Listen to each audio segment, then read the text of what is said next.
ఒకరోజు వశిష్ఠ మహర్షి మనుమడు, శక్తిపుత్రుడు, మహాతపస్వి అయిన పరాశరముని యమునా నది దాటడానికి పడవ రేవుకు వచ్చి మత్స్యగంధిని చూశాడు. ఆమె శరీర సౌందర్యం ఆ మహర్షి మనసును దోచుకుంది. ఆయన తన కోర్కెను ఏకాంతంగా ఆమెకు తెలియచెప్పాడు. మునిమాట కాదంటే శాపమిస్తాడనే భయంతో పరాశరునితో మెల్లగా మత్స్యగంధి అంది, మహర్షి, నేను పెళ్లికాని అమ్మాయిని. అందులోనూ నేను చేప కడుపున పుట్టడం వల్ల నా శరీరమంతా చేపల వాసన వస్తుంది. మీరు అడిగిన దానికి నేను ఒప్పుకుంటే అప్పుడు తప్పు చేసిన దాన్నవుతాను. తప్పు చేసి నేను మా నాన్న దగ్గరికి ఎలా వెళ్ళగలుగుతాను? కాబట్టి నాకు ఎలాంటి సమస్య రాకుండా మీరు మీ శక్తి ఉపయోగించి ఏదైనా చేస్తే అప్పుడు మీ కోరిక తీర్చడానికి నాకే సమస్య లేదు అని చెప్పింది. పరాశరుడు ఆ మాటలు విని సంతోషంతో ఆమె కన్యత్వానికి లోపం లేకుండా వరమిచ్చాడు.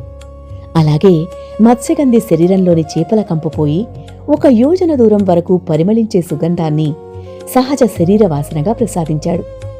దాంతో ఆమె గంధవతిగా, యోజనగంధిగా పేరు పొందింది. యోజనగంధి అసలు పేరు సత్యవతి. ఆమెకు దివ్యాంబర భూషణాలు కూడా అందించాడు మహర్షి.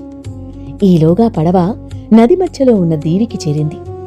పట్టపగలు బట్టబయలు సంగమం సరికాదని పరాశరుడు పట్టపగలును చిమ్మ చీకటిగా మార్చాడు. ఆ ముద్దరాలి అనురాగాన్ని అనుభవించాడు.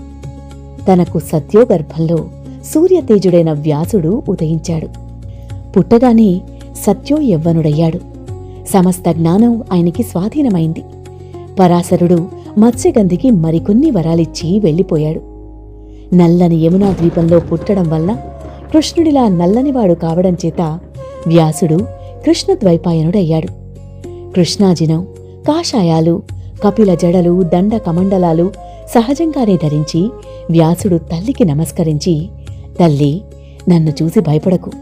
నీకు నా అవసరం ఎప్పుడు ఉన్నా నన్ను తలుచుకున్న ఆ క్షణమే నీ ఎదుట ఉంటాను. అంతవరకు సెలవు అని చెప్పి తపోవనానికి వెళ్ళిపోయాడు.